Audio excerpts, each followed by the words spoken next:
Hi, in this video I want to simulate the screws on this hydraulic cylinder. So I start with motion simulation where I can capture the forces acting on the cylinder first. Then I will make some changes to the model because there is not much detail. This is just one body, the whole cylinder. And then I will take this to the Prepost and run the simulation. But first, extracting the forces.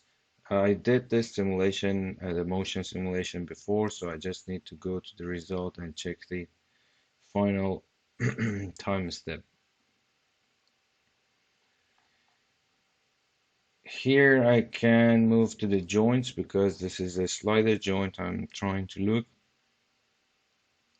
By clicking on that joint, you have access to the result. The one that I'm looking for is the force magnitude. This is the force being carried by the slider joint and is oscillating because the model is shaking as it is moving. But we can go for the somewhere around 2 million Newton. It seems like a reasonable force. Or we can go for an average, but here I'm going to go safer and use 2 million Newton for the design. Since this is the hydraulic cylinder is pulling the boom, we assume that these screws are also carrying the pressure inside hydraulic cylinder, which in turn is same as this 2 million Newton. So let's go back and start changing the model.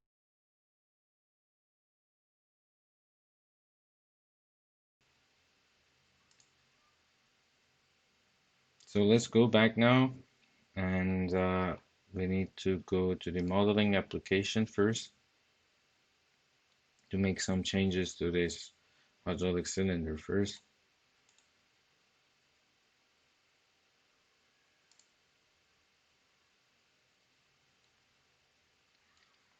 Here is the model. As you can see, the details are not accurate, it seems. The screws are going into the body of the cylinder. So what I'm gonna do is I'm gonna remove all the screws and redraw them in a new model. And we only need the head for modeling.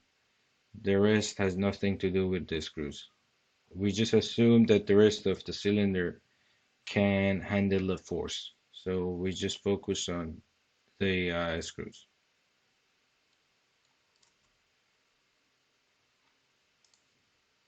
First, I'm going to remove the screws by using delete face. I want to keep this part and get rid of all the screws. And then I make new holes. There were 14 screws, if I'm not wrong.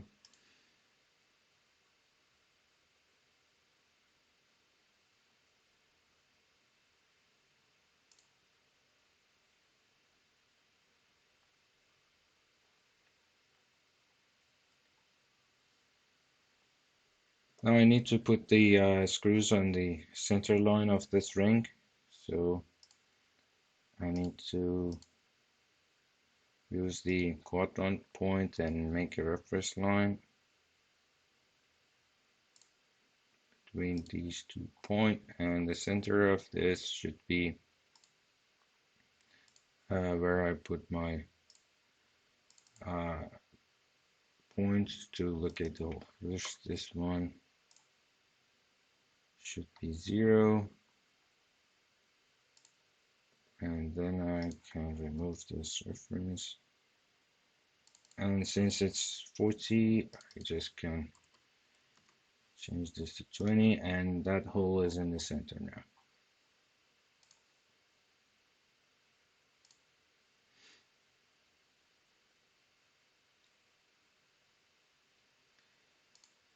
I want to go with a counterboard hole.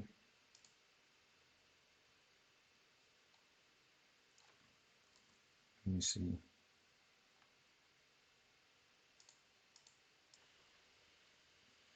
I want to go with a counterboard screw with M16 screws, so the hole diameter should be 16,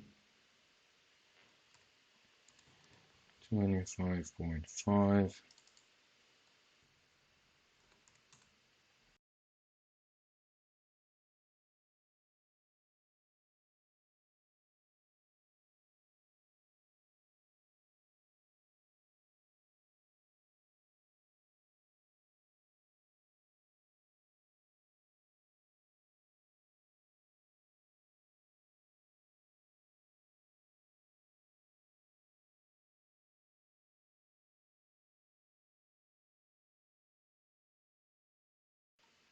Let's increase this to 20.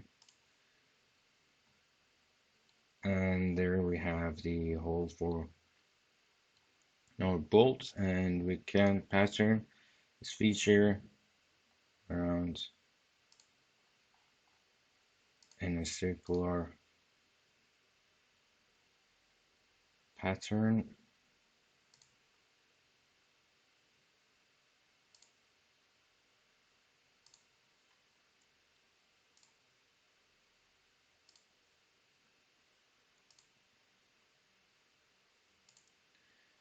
I want to have count and span 14 long 360. This is how it looks.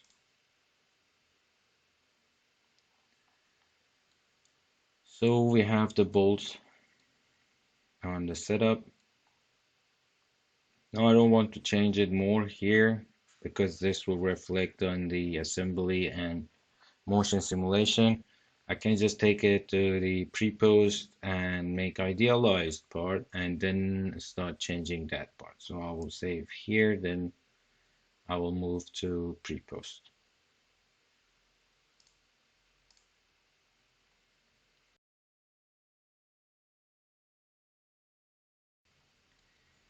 Here in Prepost, as I said, I want to get rid of the rest of the part.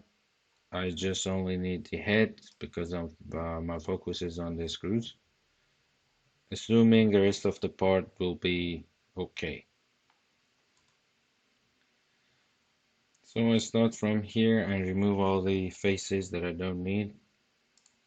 This part is a separate body, so we can just click uh, push delete, and but this is another body, so I have to go with delete faces.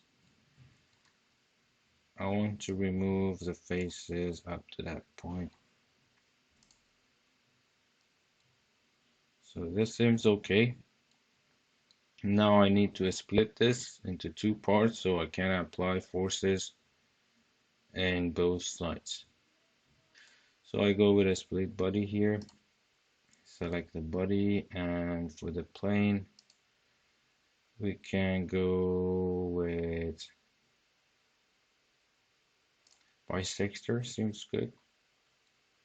And then I want it to be between these two planes and click OK. Now here we have two separate bodies. Now from here we can make a new FEM and simulation file. I don't want to make more changes, so I don't need the idealized part. I want to have all visible bodies, and the rest of the options are okay.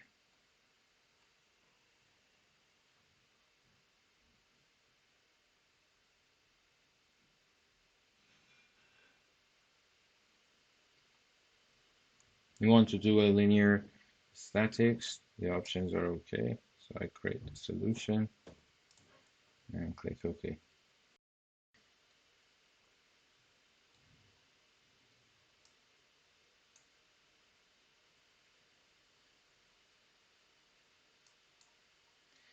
Now we can start meshing since we have circular shapes. it's better to go with 3D tetrahedral. As you can see now, I have two bodies, two separate bodies to mesh, and then I define a contact between them and connect them by using the bolts. I first go with this part and let's go a little bit lower.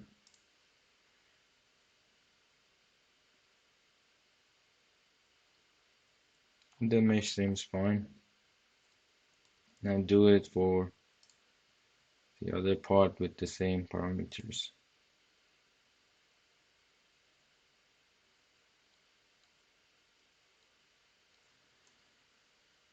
And the meshing is done. We can move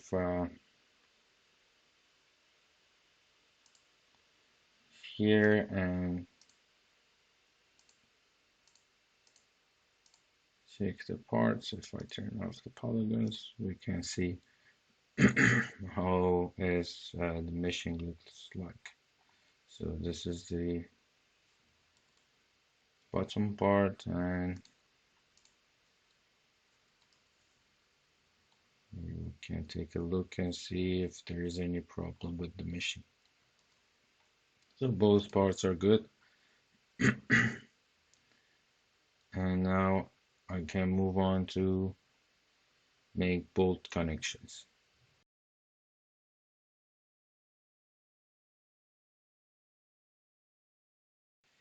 Now to start making the bolts, I first need to turn off the mesh, so I'll work on the polygon. Then we move here to connections and select bolt connections. Here we have bolt in tab hole, but you also have bolt with nut. But here we have a tab hole, so we'll go with that one. Now the whole edge is the edge that the washer face is sitting on. So I'm going to select these faces,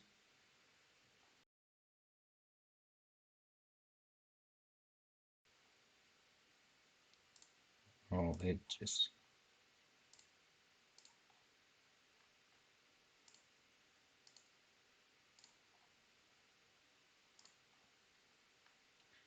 Then we have to select the outer side of the washer face as well, which is 25 millimeters. It's not here because this is 25.5. This is the clearance, but the washer face is sitting somewhere between this diameter and somewhere around here. I don't have that. One method would be to just make another circle here so we can select it as a washer face. But we can also tell the software the diameter of the washer face, so it will connect the spider element to any available node in that range. The head diameter for this bolt is 25, so that's correct. The tap surface is on the other part, so I'm going to show that part only. Here we select all the tapped holes.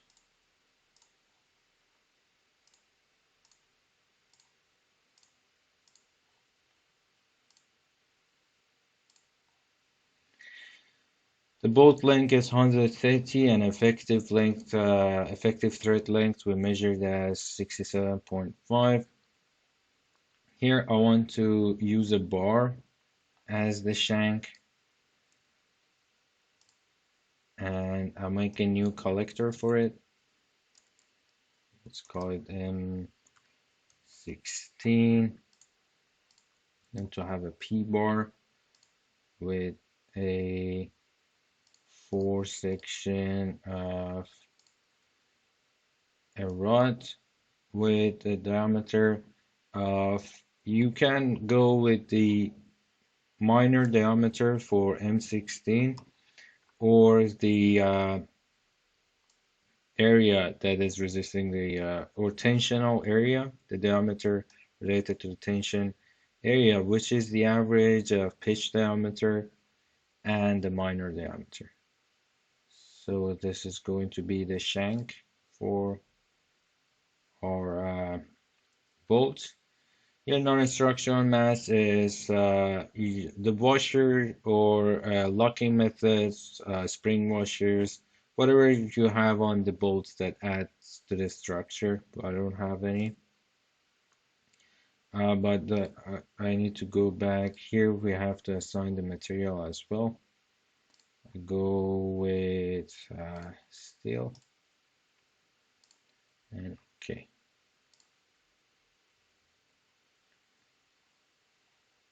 For the I'm gonna use rigid body 2 for the spider elements to transfer the load from the shank to the head and click OK. Now if I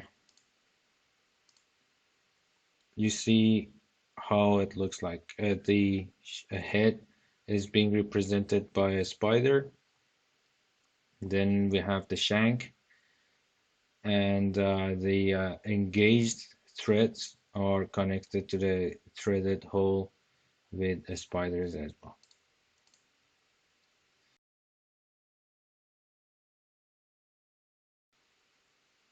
We can have a better view of the bolts here by going to the bar and edit display. We can display them as solids. And here you see the shank of, if I turn off the, here is how the screws look like, only the shank part.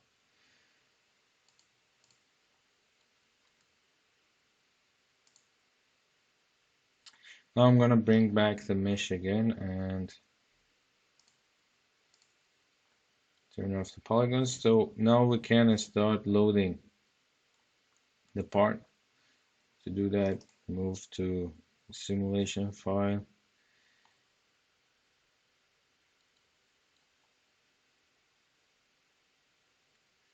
Here we can fix one side and load the other part. Remember that we are only interested in the force acting on the bolts, not on the parts. So I go with fixed constraint and turn off the mesh so I have a better view. You see that face is fixed, and now we can load.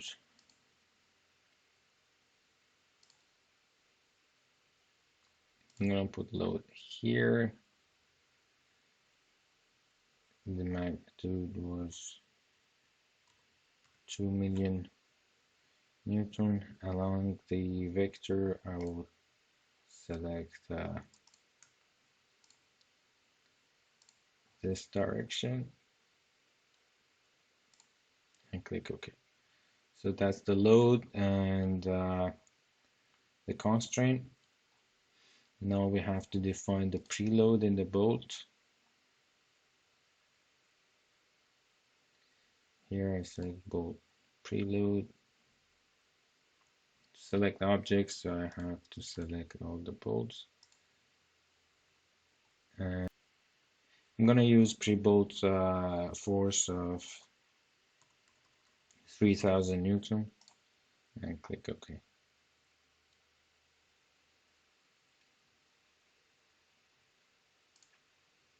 Now if I change the display, now we see there are two arrows showing the preload acting on the bolts. I'll turn on the view. Preload is okay. The only remaining thing is the contact between these two bodies, because if there is no contact, they start to slip, and that will generate shear on the bolts. So I go with surface to surface contact. Here I want automatic pairing because I need to have contact anywhere that things are connected or things are touching. Select all faces. And we have only one pair, which is correct. I want to have a friction of 0.4. The rest of this stuff are okay. Now you can see their contact is defined. Now I need to define material. So we go back to the fin part. For the solid one, I will go with a steel as well. And for the solid 2, select the steel. Materials are defined. Go back to simulation, and now we can solve the problem.